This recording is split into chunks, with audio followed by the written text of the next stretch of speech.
السلام عليكم، أنا أخوكم عبد الله طارق، حييكم جميعا. بالبداية أتمنى نصلي على النبي محمد وعلى آل محمد. ارحموا من في الأرض يرحمكم من في السماء.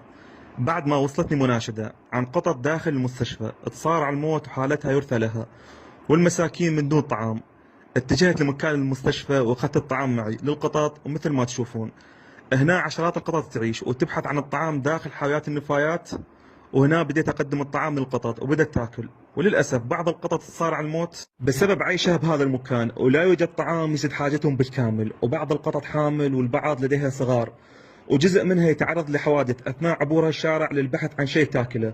والقطط بحاجة لعمليات، جزء منهم يعاني من كسور في القدم، وجزء في الفك، وجزء فيروس أكل نصف الفم. أتمنى اللي يقدر يتكفل بأجور عمليتهم ونقلهم لكي يعالجهم وتوفير طعام لهم ميزان حسناته، والأجر عظيم عند رب العالمين. في أمان الله ورب يحفظكم جميعا.